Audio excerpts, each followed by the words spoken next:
ॐ अज्ञानतिमिरान्धस्य ज्ञानाञ्जनशलाकया चक्षुरुन्मिलितं येन तस्मै श्रीगुरवे नमः। वन्देऽहं श्रीगुरो श्रीयुतपदकमलं श्रीगुरून् वैष्णवांश्च श्रीरूपं सागरजातं सहगण रघुनाथान्वितं तं सजीवम् साद्वैतं सावधूतं परिजनसहितं कृष्णचैतन्यदेवं श्रीराधा कृष्णपादान् सहगण ललिता श्रीविशाखान्वितांश्च तमादिदेवं करुणानिधानं तमालवर्णं सुहितावतारम् अपार संसार समुद्र सेतुं भजामहे भागवत स्वरूपम्। हे देव हे दैत हे भुवनैक बंधो हे कृष्ण हे चपल हे करुणैक सिंधु हे नाथ हे रमण हे नयनाभिराम हा हा कदानुभवितासि पदं दृशोर्मे। श्री कृष्ण चैतन्य प्रभो नित्यानंद श्री अद्वैत गदाधर शिवसदि गौर भक्त वृंद। हरे कृष्ण कृष्ण कृष्ण हरे हरे हरे राम राम राम हरे हरे। हरे कृष्णा। सर्वप्रथम मैं अपने गुरुपाद पद्म ओम विष्णुपाद अष्टोत्तर शत श्री श्रीमद् भक्तिवेदांत माधव गोसाई महाराज के चरण कमलों में अनंत कोटि दंडवत प्रणाम ज्ञापन करता हूं। हम लोग श्रीमद् भागवत पुराण का महात्म, उसका जो छठा अध्याय है उसका हम श्रवण कर रहे हैं।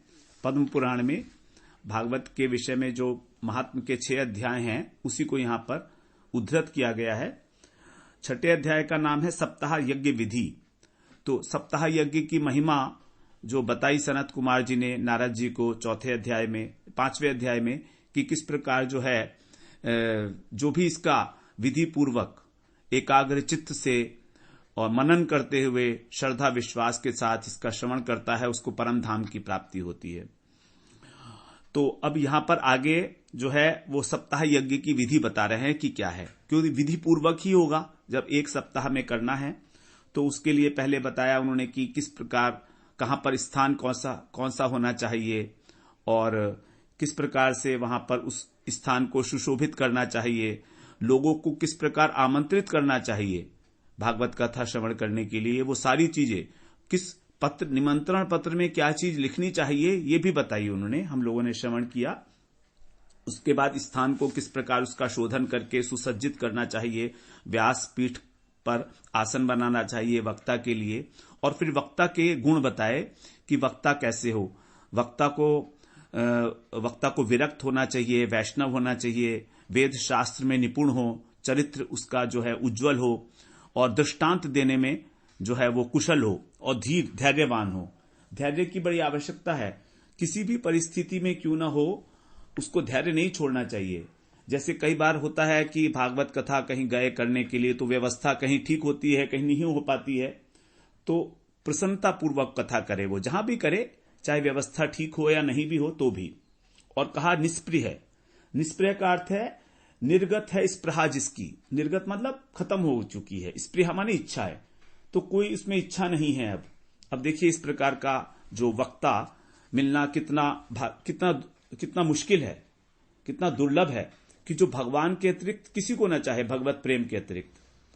तो ऐसे वक्ता ही जो हैं, जब उनके मुख से श्रवण किया जाएगा कथा को तभी तो होगा ना वैकुंठ धाम की प्राप्ति, तभी होगी। अब यहां पर वक्ता कौन है? सनत कुमार जी हैं। परीक्षित जी किससे सुन रहे हैं? अवधूत शिरोमणि सुखदेव जी महाराज से, और शौनक ऋषि सूत जी महाराज से कथा सुन रहे हैं। तो वक्ता जो है बिल्कुल निष्प्रिय होना चाहिए, केवल जो भगवत प्रेम चाहता है। और फिर उसके बाद उन्होंने बताया वक्ता में क्या चीज नहीं होनी चाहिए, वक्ता के अंदर कौन कौन सी बातें नहीं होनी चाहिए, जैसे उसके लक्षण जो हैं कैसे नहीं होने चाहिए। वो अनेक धर्म विभ्रांता, अनेक प्रकार के धर्मों को मानने वाला ना हो। वास्तव में एक ही धर्म है भागवत धर्म, वास्तव में एक ही धर्म है। और बाकी जितने भी धर्म हैं वो तो सब लौकिक धर्म हैं, वो केवल इस लोक और परलोक की ही प्राप्ति कराने वाले हैं, भोगों की प्राप्ति, सिद्धि की प्राप्ति, स्वर्ग की प्राप्ति कराने वाले हैं। अनेक जितने भी मत हैं, जितने भी धर्म हैं और भागवत धर्म के अतिरिक्त। तो इस प्रकार वो जो वक्ता है अगर अनेक प्रकार से विभ्रांत है तो वो कर्म, ज्ञान और भक्ति इन तीनों में सामंजस्य नहीं बिठा पाएगा। वो समझा नहीं पाएगा श्रोता को कि किस प्रकार हमें आगे बढ़ना चाहिए भक्ति की ओर। तो ये समझाना अत्यंत आवश्यक है तभी, और उसको दृष्टांत देने में भी कुशल होना चाहिए, बता पाए दृष्टांत देकर कि देखो किस किस की जो है भक्ति से जो है भक्ति के द्वारा भगवत प्राप्ति हुई है, और स्त्रियों के प्रति आकर्षित होने वाला ना हो। क्योंकि यदि वो स्त्रियों के अधीन है, स्त्री लंपट है, तो कितना ही बड़ा पंडित क्यों ना हो, उससे कभी भी वक्ता नहीं बनाना चाहिए। और पाखंडी दिखाने के लिए कुछ और है और अंदर से कुछ और है। अंदर अलग अलग प्रकार की कामनाएं, वासनाएं भरी हैं और ऊपर से अपने को बड़ा वो वैष्णव दिखा रहा है, तिलक धारण किया हुआ है, कंठी माला है, हाथ में माला, झोली है, सब चीजें हैं ऊपर से दिखाने के लिए। लेकिन अगर उसको एकांत में देखोगे तो समझ में आ जाएगा कि वो कैसा है। तो इस प्रकार के कलयुग के अंदर तो ये बहुतायत है इस प्रकार के लोगों की, जो केवल धन कमाने के लिए और मान प्रतिष्ठा के लिए, स्त्रियों को आकर्षित करने के लिए भागवत की कथा करते हैं। अब हम लोग 22वें श्लोक में आज प्रवेश करते हैं। वक्तु पार्श्वे सहायार्थम अन्य स्थाप्यस्तथा विधः पंडितः संशयच्छेत्ता लोक बोधन तत्परः। यहां कह रहे हैं कि वक्ता के निकट, वक्तु पार्श्वे, पार्श्वे माने उसके निकट, वक्ता के निकट सहायता के लिए, उसकी सहायतार्थम, सहायता करने के लिए अन्य दूसरा कोई विद्वान स्थापित करना चाहिए। स्थाप्य उसके साथ ही जो वक्ता है उसके साथ ही अन्य कोई विद्वान उसके जैसा ही वहां पर भी उसे बिठाना चाहिए। अब यहां पर वक्ता का सहायक भी है, हो सकता है वो कि अगर वक्ता बोलते बोलते थक जाए तो वह बोले, लेकिन इस प्रकार का जो अर्थ है वो नहीं किया गया है। क्योंकि कथा में 18,000 श्लोक हैं भागवत के अंदर, और 7 दिन में तो उनका अर्थ हो नहीं सकता है। होल डे कथा चलाएं तो भी नहीं हो सकता है सारे दिन में। तो इसीलिए जो कथाकार हैं किसी प्रसंग को छोटा कर देते हैं, किसी को स्पर्श करके आगे बढ़ते हैं, किसी प्रसंग को लंबा खींच देते हैं, और कुछ प्रसंगों की चर्चा ही नहीं की जाती अनेक प्रकार के कथाकारों द्वारा। तो इस प्रकार का ब्राह्मण होना चाहिए कोई जो मूल पारायण करे। भागवत का मूल पारायण भी साथ साथ चलते रहना चाहिए, यह अत्यंत आवश्यक बात है।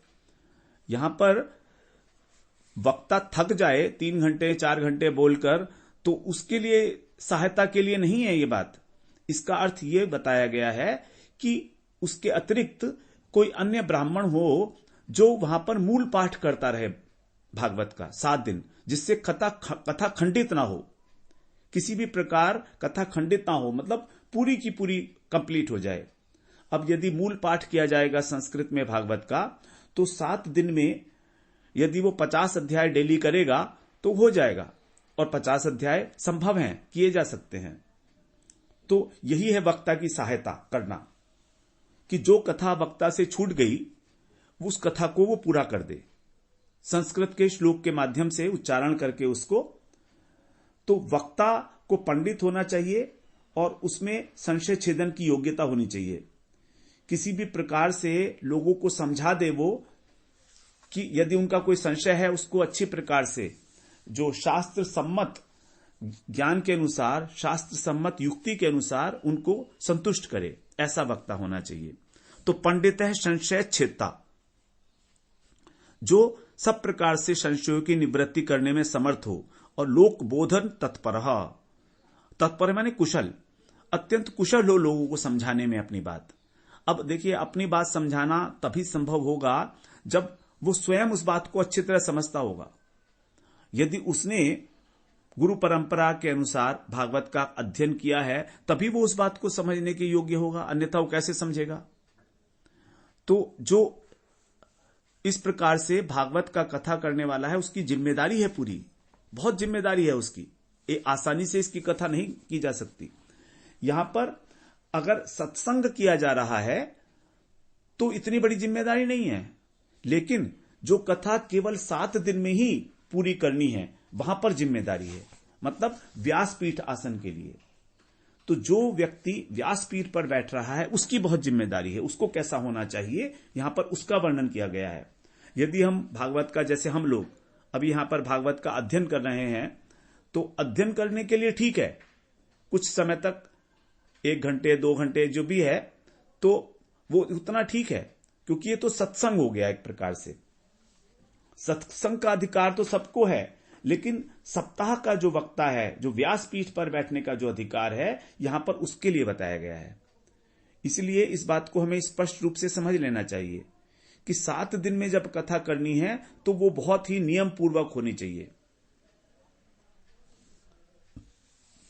अब आगे कह रहे हैं 23वें श्लोक में, वक्त्राक्षरम प्रकर्तव्यम दिनादरवाग्व्रताप्तये अरुणोदये सौ निर्वृत्य शौचम स्नानम समाचरेत। कथा प्रारंभ करने के दिन से 1 दिन पहले उसको क्या क्या करना चाहिए? अपना क्षौर करा लेना चाहिए, वक्ता को अपनी जो शेविंग वगैरह है वो करवा लेनी चाहिए, और वक्ता के द्वारा जो भी है उसका कर्तव्य है ये 1 दिन पहले ही ये करा ले, क्योंकि बीच में नहीं करानी है। बीच में जो है किसी प्रकार का व्यवधान नहीं होना चाहिए। और जिस दिन कथा है उस दिन सुबह ही सूर्योदय से पहले ही शौच इत्यादि से निवृत्त होकर स्नान करे, ये बताया गया है वक्ता के लिए नियम। 24वें श्लोक में कह रहे हैं, नित्यम संक्षेपतः कृत्वा संध्याद्यम स्वयं प्रयत्नतः कथा विघ्न विघाताय गणनाथम प्रपूजयेत। सुबह को अपना नित्य कर्म जो है उसके संध्या इत्यादि वो उसको समाप्त करे, और फिर उसके बाद कथा विघ्न विघाताय, कथा को निर्विघ्न रूप से समाप्त करने के लिए गणनाथम प्रपूजयेत, गणेश जी का पूजन करे। 24वें श्लोक में हम लोगों ने इस प्रकार से श्रवण किया। तो नित्य कर्म वगैरह अपने पूरा करने के लिए कहा गया। 25वें श्लोक में कह रहे हैं, पितृन संतर्प्य पितृन संतर्प्य शुद्ध्यर्थम प्रायश्चित्तम समाचरेत मंडलम च प्रकर्तव्यम तत्र स्थाप्यो हरिस्तथा। इसके बाद पितरों का तर्पण करें। पितृन संतर्प्य, पितरों का तर्पण करे और अपने को शुद्धि करने के लिए शुद्ध्यर्थम प्रायश्चित्तम समाचरित, प्रायश्चित करे। फिर क्या करना है? मंडलम च प्रकर्तव्यम तत्र स्थाप्यो हरिस्तथा, वहां पर एक मंडल बनाकर भगवान की वहां पर स्थापना करे। मतलब अगर विधि में कोई दोष हो जाए तो इसके लिए प्रायश्चित बताया गया है। और हरि वेदी का, वहां पर भगवान के, जहां पर भगवान का चित्रपट या विग्रह इत्यादि रखना है तो उसकी स्थापना करे, उस वेदी की जिसपे भगवान को स्थापित करना है। 26वें श्लोक में बता रहे हैं, कृष्णमुद्देश्य मंत्रेण चरेत पूजा विधिम क्रमात् प्रदक्षिण नमस्कारान पूजान्ते स्तुतिमाचरेत। फिर भगवान कृष्ण को लक्ष्य करके, उद्देश्य बनाकर, 26वां श्लोक हमारा इंपॉर्टेंट है कि उद्देश्य है हमारी कि कृष्ण में हमारी मति हो, कृष्ण की प्रसन्नता के लिए कृष्ण को उद्देश्य बनाकर क्या करना है? मंत्रेण चरेत पूजा विधिम, मंत्रोच्चारण पूर्वक षोडशोपचार विधि से पूजन करे, भागवत का पूजन करे, और प्रदक्षिणा करे उसकी, और फिर नमस्कार करे, स्तुति करे इस प्रकार से। तो यहां पर जो है भगवान को नमस्कार करे और फिर भगवान की स्तुति करे। अब स्तुति क्या होगी ये बता रहे हैं। स्तुति भी देखिए कितनी इंपॉर्टेंट है, वो जो यहां पर बता रहे हैं क्या स्तुति होगी 27वें श्लोक में। संसार सागरे मग्नम दीनम मां करुणानिधे कर्म मोह गृहीतांगम मामुद्धर भवार्णवात्। हे करुणा निधान, मैं इस संसार सागर में मग्न हूं, डूबा हुआ हूं और अत्यंत दीन हूं। कर्म मोह गृहीतांग, और कर्म रूपी जो ग्रह है, जो मगर है, उसने मेरे को पकड़ रखा है, डस रखा है। और आप अब माम उद्धर, आप मेरा इस संसार सागर से उद्धार कीजिएगा। मेरे सारे अंग, मेरी सारी इंद्रियां जो हैं, मोह रूपी जो मगरमच्छ है उसके द्वारा जकड़ी हुई हैं। तो यहां पर जिस प्रकार से गजेंद्र मोक्ष में गजेंद्र का जो पैर था वो ग्रह ने पकड़ लिया था, उसी प्रकार यहां पर उसको कहा जा रहा है कि मेरी सारा शरीर मेरा जकड़ा हुआ है मोह रूपी कर्म के प्रति। मैं इतना अधिक आसक्त हूं कर्मों में कि और मोहित हूं कि मेरा सारा जो अंग है वो सब एक प्रकार से माया के द्वारा जकड़ा हुआ है। 28वें श्लोक में कह रहे हैं, श्रीमद् भागवतस्यापि ततः पूजा प्रयत्नतः कर्तव्या विधिना प्रीत्या धूप दीप समन्विता। उसके बाद फिर श्रीमद् भागवत की विधिवत पूजा करे, स्थापित करके उनको श्रीमद् भागवत की, और विधि पूर्वक प्रीति पूर्वक धूप दीप इत्यादि से उनकी विधि विधान बड़े उत्साह के साथ, प्रयत्न है माने उत्साह के साथ श्रीमद् भागवत की पूजा करे। उसके बाद फिर 29वें श्लोक में कह रहे हैं, ततस्तु श्रीवलम धृत्वा नमस्कारम समाचरेत स्तुति प्रसन्न चित्तेन कर्तव्या केवलम तदा। अब क्या कर्तव्य है? श्रीफल अर्थात नारियल उनको समर्पित करे और फिर धरकर, धृत्वा माने वहां पर रखकर उनके आगे नमस्कार करे और इस प्रकार फिर स्तुति करे प्रसन्न चित्त से, प्रसन्न चित्त होकर इस प्रकार से स्तुति करे। तो 30वें श्लोक में फिर हमारी 30 और 31 इन दोनों श्लोक में स्तुति है। श्रीमद्भागवताख्योऽयं प्रत्यक्षः कृष्ण एव हि स्वीकृतोऽसि मया नाथ मुक्त्यर्थम भवसागरे। कि आप कौन हैं? अयम, आप ये जो हैं भागवत पुराण, ये प्रत्यक्ष कृष्ण ही हैं। एव ही, प्रत्यक्ष कृष्ण ही साक्षात भागवत के रूप में विराजमान है। तो जो जिनका नाम है कृष्ण, वही है भागवत। प्रत्यक्ष रूप में कृष्ण ही जो है हमारे सामने विराजमान है। और हे कृष्ण रूपी भागवत, आपको मैंने स्वीकार किया है। स्वीकृतो असि मया, मेरे द्वारा आप स्वीकार किए गए हो। अर्थात मैंने आपको धारण करने के लिए अपना हृदय दृढ़ कर लिया है। नाथ मुक्त्यर्थम भवसागरे, क्यों किया है? क्योंकि मैं इस भवसागर से मुक्ति चाहता हूं। इस भवसागर से पार करने के लिए मैंने आपको अपने जीवन में स्वीकार किया है। ये स्वीकार जो है बड़ी इंपॉर्टेंट बात है। जब हम स्वीकार करते हैं उसी चीज को जो जिसके प्रति हमारी अत्यंत अत्यंत श्रद्धा होती है, और जब हम किसी बात को स्वीकार कर लेते हैं तो हमारे जीवन में घटित होने लगती है। और हम जब तक श्रद्धा नहीं होगी, स्वीकार नहीं होगा। इसीलिए श्रद्धा को जो है भक्ति की जननी कहा गया। भक्ति का जो मूल है, श्रद्धा से ही भक्ति आरंभ होती है। तो जब तक हम स्वीकार नहीं करते किसी भी चीज को, चाहे भागवत हो चाहे भगवान हो, क्योंकि दोनों अभिन्न वस्तु ही हैं, तो स्वीकार जो है वो बड़ा इंपॉर्टेंट है। जिस दिन हमने स्वीकार कर लिया भगवान को कि अब वही मेरे जीवन के जो नाविक हैं, नाविक नहीं, वही मेरे कर्णधार हैं, गुरु कर्णधार हैं मेरे। जब हम इसको स्वीकार कर लेंगे, गुरु को, भगवान को, भागवत को, तभी हमारा उद्धार होगा इस भवसागर से। तो भवसागर से उद्धार होने के लिए स्वीकृति की आवश्यकता, हृदय के साथ बिल्कुल दृढ़ रूप से स्वीकृति। ऐसा नहीं कि अभी मान लिया भागवत कर लेते हैं, फिर बाद में उसका कोई हमने आदर सत्कार नहीं रखा अपने मन में। 31वें श्लोक में कह रहे हैं, अभी स्तुति है हमारी ये पूरी।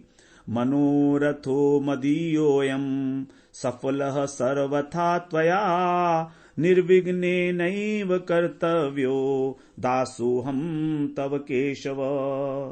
हे केशव, मैं आपका दास हूं, दासो अहम।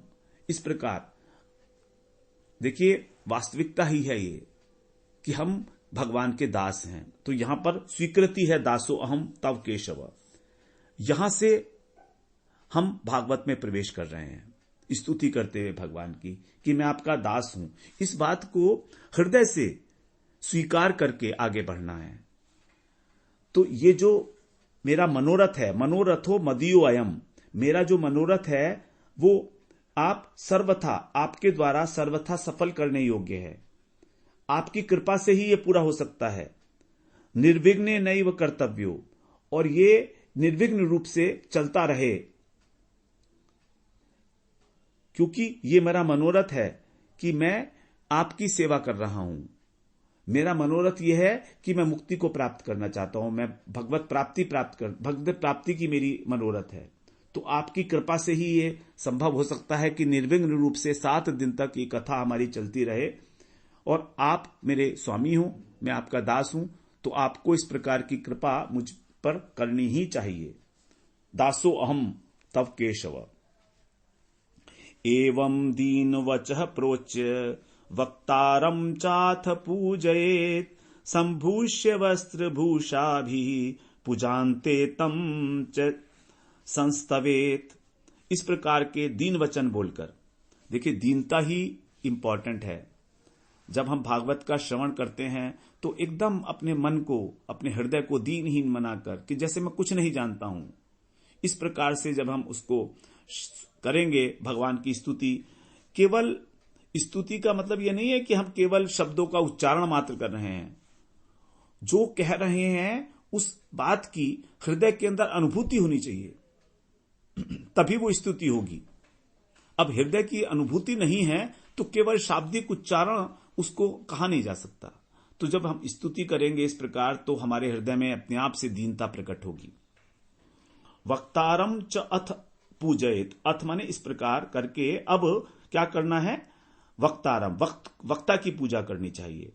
एवं माने इस प्रकार, अथ माने अब, इस प्रकार जो है कहकर वक्ता की पूजा करें। संभूष्य वस्त्र भूषाणी, उसको वस्त्र और आभूषण इत्यादि से विभूषित करें। पूजान्ते तम च संस्तवेत, और फिर उसकी स्तुति करें पूजा के बाद में। पहले उसकी पूजा करें, फिर उसका भी स्तव करें। संस्तवेत, ये आज्ञा है, संस्तवेत विधिलिंग है ना, तो हमें वक्ता की पूजा करनी ही चाहिए। अब कह रहे हैं वक्ता की पूजा के लिए 33वें श्लोक में, शुकरूप प्रबोधज्ञ सर्वशास्त्र विशारद एतत् कथा प्रकाशेन मद ज्ञानम विनाशय। आप कौन है? सुखदेव जी के रूप हैं। आप कथा व्यास का जो पूजन करना है उसके लिए जो स्तुति है वो कह रहे हैं कि आप सुख रूप है और आप मुझे प्रबोधन कराइए। आप मुझे इस भागवत कथा के माध्यम से मेरे जीवन का जो उद्देश्य है और मेरे जीवन में जो मेरा मार्ग होना चाहिए उसको मुझको बोध कराइए। आप अच्छी प्रकार से मुझे समझाइए, क्योंकि आप कौन है? सर्वशास्त्र विशारद, आप सभी शास्त्रों के अंदर पारंगत हैं। तो उसके द्वारा आप क्या करना है? एतत् कथा प्रकाशेन, इस प्रकार इस कथा से आप मेरे हृदय को प्रकाशित करिए। प्रकाशेन, प्रकाश के द्वारा फिर मद अज्ञानम विनाशय, मेरे अज्ञान का नाश करिए। तो अज्ञान क्या है मेरे में? एक ही अज्ञान है, मैं और मेरा। ये मेरा जो अहंता और ममता मुझे परेशान करती है, भगवान से मुझे प्रेम नहीं होता, संसार में मैं हर प्रकार से लिप्त हूं, इसको आप मेरे ज्ञान रूपी चक्षुओं को खोलकर अपनी कृपा रूपी प्रसाद से मुझे बोध कराइए कि मेरा जीवन का उद्देश्य क्या है और मुझे आगे कैसे बढ़ना है। 34वें श्लोक में कह रहे हैं, तदग्रे नियम है पश्चात कर्तव्य है श्रेयसे मुदा सप्तरात्रम यथाशक्त्या धारणीय सेव सह। तद अग्रे नियम, उसके बाद नियम को, किसी नियम को धारण करे। कोई ना कोई नियम जरूर लेना चाहिए जब हम भागवत का सप्ताह करा रहे हैं। तो जितनी शक्ति हो बहुत ज्यादा नियम मत लो, कम नियम लो, लेकिन ईमानदारी के साथ लो। तद अग्रे नियम है पश्चात कर्तव्यम श्रेयसे मुदा, मुदा माने प्रसन्नतापूर्वक, जबरदस्ती नहीं, अपने कल्याण के लिए। केवल उस नियम का एक ही उद्देश्य हो, श्रेय से, कि मेरा कल्याण कैसे होगा, तो उसके सामने ही नियम ग्रहण करे। किसके सामने? वक्ता के सामने। तो वक्ता के सामने बताए कि मैं आज से 7 दिन तक क्या नियम ले रहा हूं। तो नियम चाहे 1 या 2 ही हों, लेकिन ऐसे हों जिसको हम ईमानदारी से पालन कर सकें, 7 दिन तक उनको निभाया जा सके, ऐसे नियम ले। सप्तरात्रम यथाशक्तिया, अपनी शक्ति के अनुसार धारणीय, जो धारणीय नियम है उन्हीं को ले। धारणीय स एव ही, केवल उन्हीं नियमों को ले जो 7 दिन तक पालन किया जा सकता है। 35वें श्लोक में कह रहे हैं, वर्णम पंच विप्राणाम कथा भंग निवृत्तये कर्तव्यम तैर्हरेर्जाप्यम द्वादशाक्षर विद्यया। कथा में विघ्न ना हो, इसके लिए कह रहे हैं कि क्या करना है। 5 ब्राह्मणों का वर्ण करे, पंच विप्राणाम वर्णम, 5 ब्राह्मणों का चुनाव करे। अब वो क्या करेंगे? कथा भंग निवृत्त है, कथा को निर्विघ्न रूप से चालू रखने के लिए, अर्थात किसी प्रकार की कोई बाधा हो उससे निवृत्ति के लिए 5 ब्राह्मणों को जो है वर्ण करे, उनको चुने। कर्तव्यम, ये कर्तव्य है, और उन्हें बिठाकर फिर उनसे निवेदन करे। क्या निवेदन करना है उनसे? कि द्वादशाक्षर विद्या, कि वो 12 अक्षर जो मंत्र है उसका पाठ करें, हरि मंत्र का जाप करें। वो वासुदेव का जो 12 अक्षर मंत्र है वो उसका जाप करें, भगवान के नाम का 12 अक्षर मंत्र के द्वारा भगवान को जप करें। उनके द्वारा होना चाहिए, जिससे कि हमारी कथा 7 दिन तक निर्विघ्न रूप से समाप्त हो। 36वें श्लोक में कह रहे हैं, ब्राह्मणांस वैष्णवांच अन्यांस तथा कीर्तनकारिण नत्वा संपूज्य दत्ताज्ञ स्वयमासन माविशेत। बड़ी इंपॉर्टेंट बातें हैं ये सब। इस प्रकार के नियम 7 दिन तक यजमान को और कथा वक्ता को नियम इस प्रकार के धारण करने चाहिए।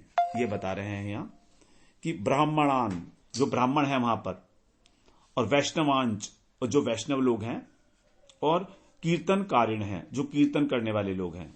3 प्रकार के लोग बताए यहां पर, ब्राह्मण, वैष्णव और कीर्तन करने वाले। उनके आगे नत्वा माने उनको नमस्कार करके संपूज्य, अच्छी प्रकार से उनकी पूजा करे, अच्छी प्रकार से उनकी पूजा करे, संपूज्य। दत्त अज्ञ, और उनकी आज्ञा पाकर, दत्त माने देना, आज्ञा माने आज्ञा, उनकी आज्ञा पाकर जो है स्वयं आसनम आविशेत, अपने आसन को ग्रहण करे, उस पर आकर बैठ जाए। तो यहां पर देखिए, बैठने के लिए भी नियम है वक्ता के। पहले वो जाकर सबकी पूजा करेगा, ब्राह्मणों की, वैष्णवों की, और तब अपना आसन ग्रहण करेगा। तो ऐसा तो कहीं हम देखते नहीं है आजकल। आप थोड़ा सा अगर सूक्ष्मता से देखेंगे इस बात को, तो वास्तव में जो भागवत कथा करने वाले वक्ता हैं वो वही ऐसा करेंगे। इतना नम्र दीन भाव से आकर वहां पर सबकी पूजा करके, सबका सत्कार करके, सबके गले में माला पहनाकर, उनको चंदन लगाकर, उनको नमस्कार करके, प्रणाम करके, पंचांग प्रणाम करके, और तब उनकी आज्ञा लेकर अपना आसन ग्रहण करे। क्योंकि सबकी कृपा चाहिए यहां पर, भागवत का जो सप्ताह हो रहा है उसमें। तो इतना नहीं है कि आए और आकर बैठ गए वहां पर भागवत को प्रणाम करके, केवल वहां पर जो वैष्णव जन है उनको भी प्रणाम करना आवश्यक है।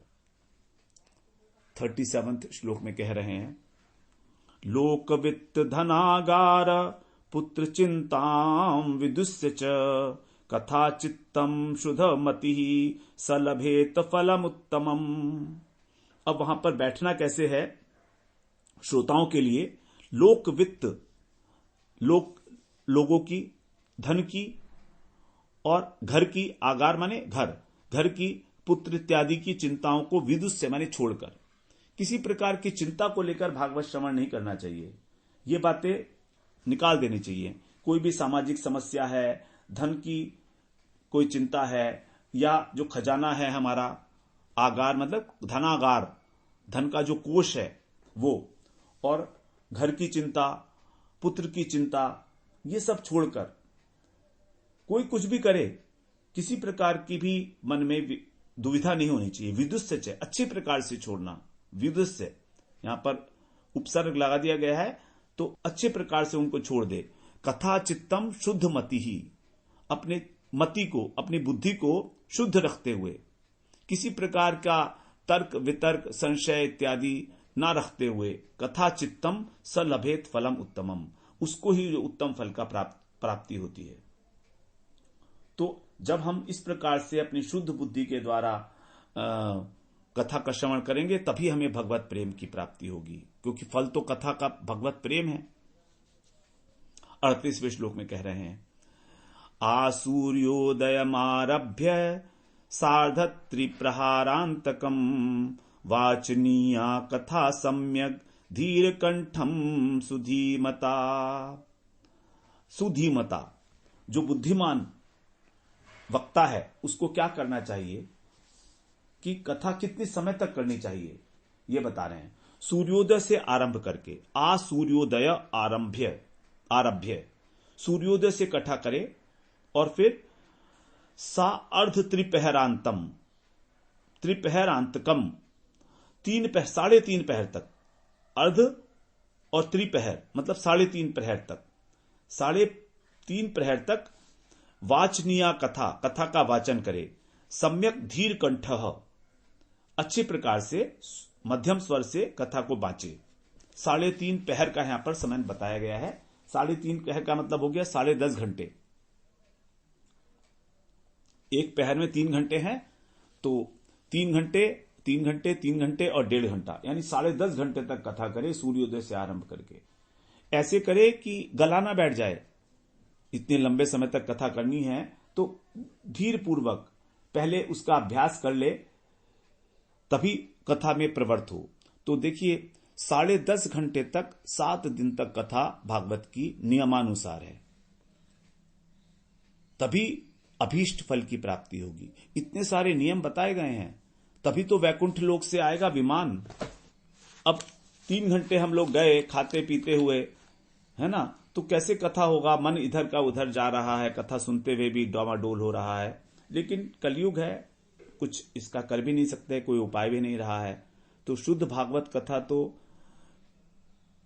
पता नहीं होगी, कहीं कभी होगी, कभी सुनने को मिलेगी, कभी हमारी योग्यता होगी कि हम उस कथा को 7 दिन तक बैठकर 10.5 घंटे तक एक आसन के ऊपर सुन पाएंगे। ये बड़ा असंभव सा लगता है आजकल के समय में। 39वें श्लोक में हम प्रवेश करते हुए बताते हैं, कथा विराम कर्तव्यो मध्याह्ने घटिकाद्वयम् तत्कथामनुकार्यम वै कीर्तनम वैष्णवैस्तदा। दोपहर के समय कथा विराम, मध्याह्न मतलब दोपहर के समय कथा विराम होना पड़ेगा, कर्तव्य है करना। ये सारी जगह देखिए आप कर्तव्य शब्द आया है, मतलब करना ही होगा, इसमें कोई इफ्स एंड बट्स का स्थान नहीं है, कर्तव्य हैं सारे। ये शास्त्र की विधि है जो बता रहे हैं। कौन बता रहे हैं? सनकादिक ऋषि, ब्रह्मा जी के मानस पुत्र। सबसे पहले ब्रह्मा जी के जो पुत्र उत्पन्न हुए हैं मानस पुत्र, वो सनकादिक ऋषि ही हैं। और वो बता किसे रहे हैं? नारद जी को, जो स्वयं भगवान के मन के अवतार हैं। तो श्रोता भी वैसे ही हैं और वक्ता भी वैसे ही हैं, यहां पर जो इस सप्ताह विधि का श्रवण कर रहे हैं। तो कह रहे हैं मध्याह्न में 2 घड़ी तक, मतलब 48 मिनट। अब देखिए 3.5 घंटे सुन के तो लोगों को बड़ा अजीब सा लगेगा कि भाई 10.5 घंटे एक साथ कैसे बैठेंगे, कुछ भोजन भी तो चाहिए बीच में। तो कह रहे हैं 48 मिनट तक जो है ब्रेक कर लीजिए बीच में 2 घड़ी का। तत्कथाम अनुकार्यम वै कीर्तनम वैष्णवस्तदा। और उस समय में कथा के प्रसंग के अनुसार कीर्तन करना चाहिए। कीर्तनम वैष्णवस्तदा। तत्कथा अनुकार्यम, अनुकार्यम मतलब उस प्रसंग के अनुसार।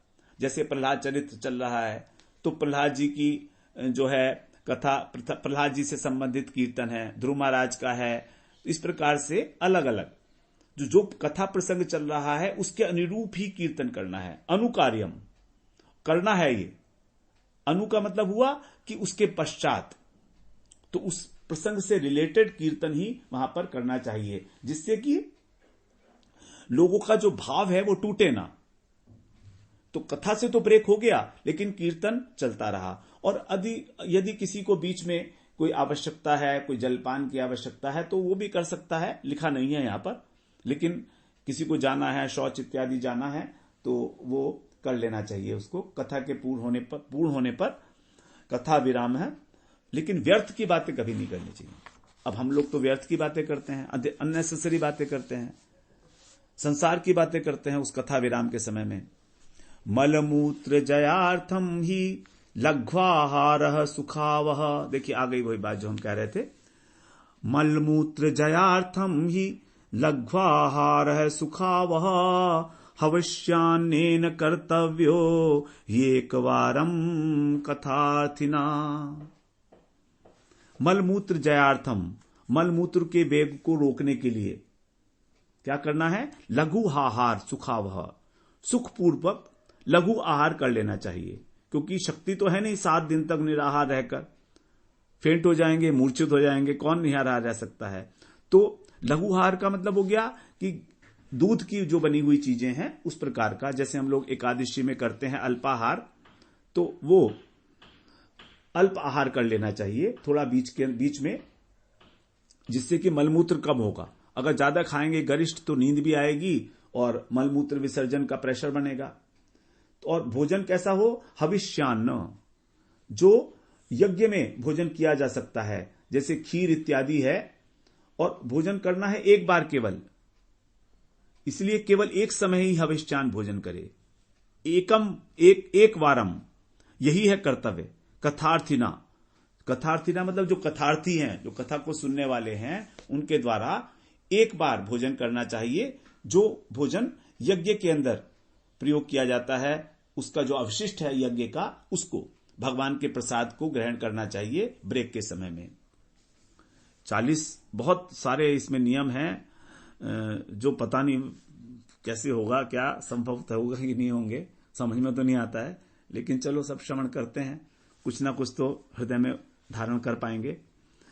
उपोष्य सप्तरात्रम वै शक्तिश्चेत शृणुयात् तदा धृतपानम पयपानम कृत्वा वै शृणुयात् सुखम।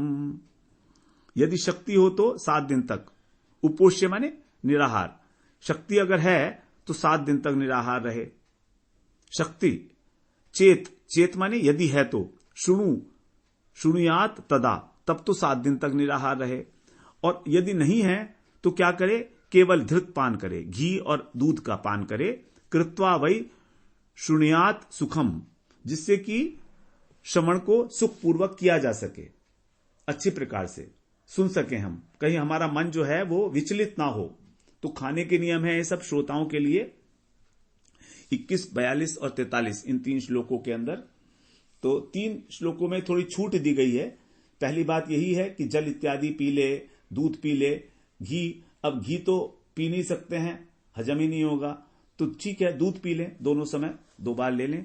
फलाहार ले लें, 42वें श्लोक में कह रहे हैं फलाहारेण वा भाव्यम एक भुक्तेन वा पुनः सुख साध्यम भवेद्यत्तु कर्तव्यम श्रवणाय तत्। फलाहार करे अथवा एक समय भोजन कर ले। यहां पर अब थोड़ा सा रिलैक्सिंग हो गया कि एक समय भोजन भी कर सकता है, तो अधिकतर यही ठीक है हमारे लिए। एक बार फलाहार और एक बार भोजन, ये दोनों कर सकते हैं, ये तो संभव है, एक बार कर सकते हैं। सुख साध्यम भवेत् तद्यु, जिससे कि अच्छे प्रकार से श्रवण कर सकें। देखिए उद्देश्य है कथा का श्रवण अच्छे प्रकार से हो, इसीलिए ये सब नियम बनाए जा रहे हैं। ये शरीर को कष्ट देने के लिए नहीं है। अब अंतिम श्लोक एक बार और श्रवण करते हैं, 43वां, वो इसी प्रसंग में है। भोजनम तु वरम मन्ये कथा श्रवण कारकम नोपवासो वरह प्रोक्त है कथा वेग्न करो यदि। यहां पर तो पूरा रिलैक्स कर दिया कि कह रहे हैं कि उपवास करने की अपेक्षा भोजन करना अच्छा है। भोजनम तु वरम, वरम माने श्रेष्ठ है, ऐसा मैं मानता हूं। कथा श्रवण कारणम, कथा सुनने के लिए, जिससे अच्छी प्रकार से कथा सुन पाए। न उपवासो वरह प्रोक्तः, उपवास से यदि परेशानी होती है तो फिर किसी काम का नहीं है, कोई उसका फायदा नहीं है अगर वो विघ्न पैदा कर रहा है कथा सुनने के अंदर। तो भोजन के बाद यदि कथा सुनने में सुविधा है तो भी कोई बात नहीं है।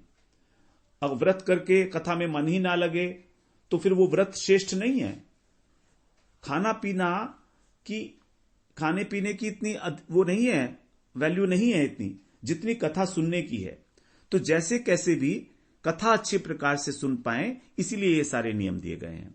तो निराहार रह के सुन ले, दूध वगैरह पी ले, अल्पाहार करे, एक बार भोजन कर ले, और यदि नहीं रह पा रहा है तो 2 बार भोजन करे, इसमें किसी प्रकार का व्यवधान नहीं है, लेकिन कथा को अच्छी प्रकार से सुने। तो आज हम लोग यहीं विश्राम लेते हैं। वांछा कल्पतरुभ्यश्च कृपा सिंधुभ्य एव च पतितानां पावनेभ्यो वैष्णवेभ्यो नमो नमः।